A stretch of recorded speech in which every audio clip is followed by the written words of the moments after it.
I've been using the original Apple Watch since 2015. Although I do like it, it was very slow and it's missing a couple of key features. It doesn't have GPS and it doesn't have LTE connectivity. So I found myself using the Gear S3 Frontier from Samsung a lot more. But I was immediately interested in the Apple Watch Series 3 Nike Plus Edition. I've been putting it through its paces, and here's my take on it.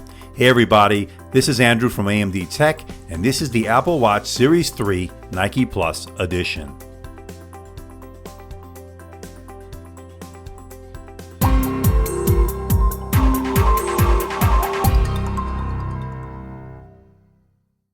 Now let's get something out of the way. This is not cheap. The model I have comes in at $429 US. That's for the 42mm version, Nike Plus Edition with LTE connectivity. That is a pretty steep price to pay for a smartwatch. I don't care who makes it. And it's not even for the stainless steel version. It's for the aluminum version. That stainless steel version comes in even higher. The LTE model does cost more, but you do get a few extra things. First, you get more capacity in terms of storage, and you also get a ceramic back, something you don't get with the non-LTE version. Now in the box, of course, you get your Apple Watch. You also get the different size bands. You get a small medium and the medium large, which is already attached. You get your 1 meter magnetic charging cable, and of course you have your 5-watt charging adapter. And of course, it's typical premium packaging as we've come to expect with Apple, the only difference being here that it does have some Nike branding. Opening the box, you're greeted by the watch itself. Now the first thing you'll notice is the perforated Nike Plus band. You get some documentation with both Apple and Nike branding, and you also get that extra band. It's the small medium. The large medium is already on the device. Holding the Apple Watch for the first time, you realize this is much lighter than the original stainless steel Apple Watch that I've been using for the past couple of years. And here it is with the original stainless steel Apple Watch. Now the big difference here being the band is perforated obviously on the Nike Plus along with that Nike branding. And as I mentioned earlier, since this is the LTE model, you get the ceramic back, something you don't get with the non-cellular edition. And that's where you'll find your heart rate monitor and all the other sensors.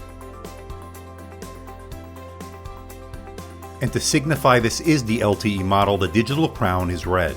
Now the setup process is pretty easy and straightforward. What you want to do is pair it with your iPhone.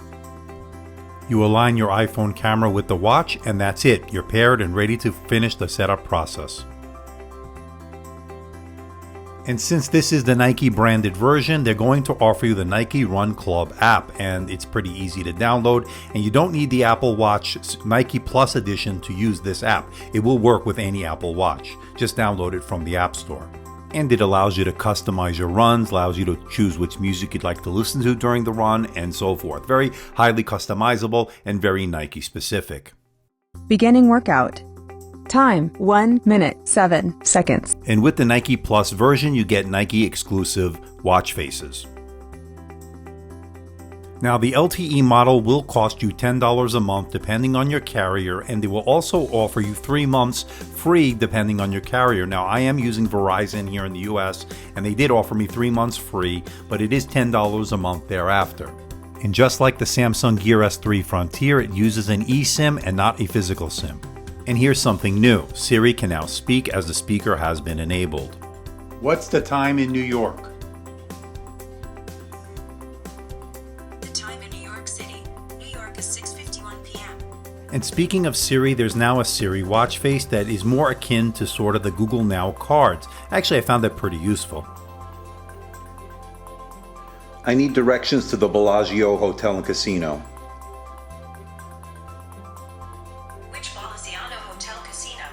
Well, it looks like Siri needs a little work, but I think you get the idea. The Apple Watch Series 3 Nike Edition is covered in Ion X glass, and it's actually pretty durable. It's held up pretty well. And it sports a 1.65-inch AMOLED display with a resolution of 390 by 312. And just like every other Apple Watch, the band is interchangeable with many third-party alternatives as well as the offerings from Apple. Really nice choices, great versatility.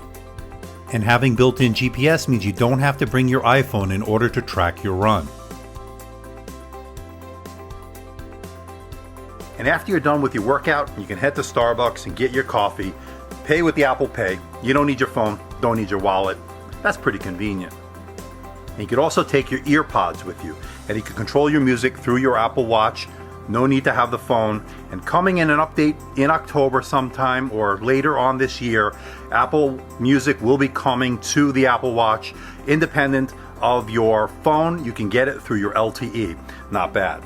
And I can't stress enough how convenient it is to have the AirPods or any kind of Bluetooth headphones without the phone on a run or when you're exercising, and it really is liberating in many ways. And you can use your Apple Watch Series 3 in up to 50 meters of water. Swimming, surfing, taking a shower with it, no problem.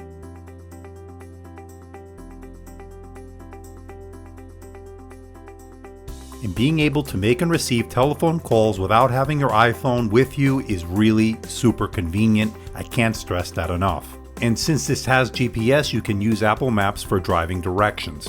Work pretty well. Starting route to 7625 D Martin Drive. Turn left. Having the heart rate monitor, having the GPS, and of course having the cellular connection all will take a hit on the battery. And that's the price you pay, I guess, to have all those sensors and all those radios. And the reality is you're not going to get more than a day under normal usage. But if you use the LTE heavily, if you make a lot of calls, if you do those kind of activities, it will drain the battery. And you're looking at maybe 4 to 5 hours. And I kid you not. And that's a big negative of this device. Perhaps the biggest negative of this device is its price, and like many other Apple products, this is overpriced, no exception.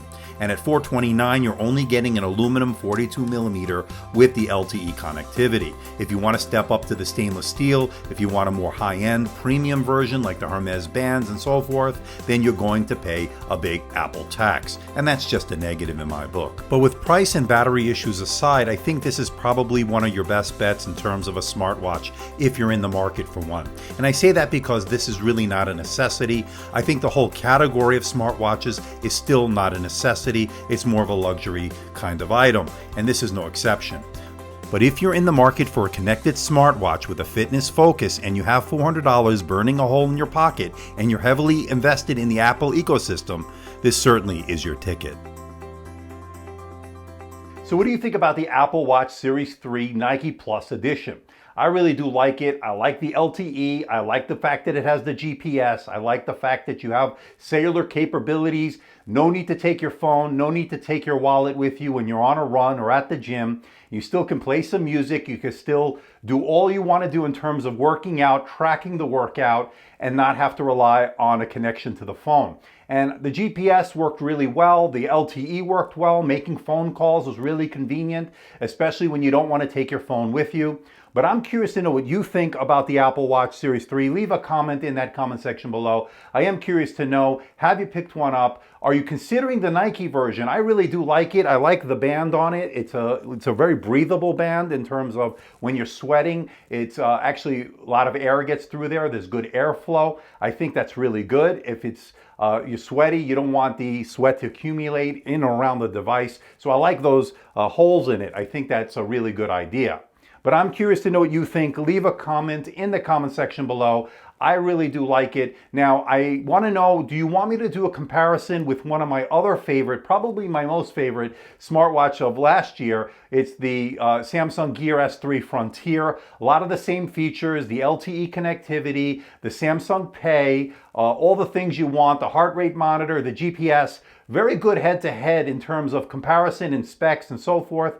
Is that something you want to see? Let me know in that comment section below. So please hit the like button, please subscribe, please share this video. Don't forget to leave a comment in that comment section below. Let me know how I'm doing. Let me know if there's a device or something out there you think I should review. I'll do my best to try to make that happen. Don't forget to check us out on Facebook, on Twitter, Instagram, and of course our website, AMDtechreviews.com.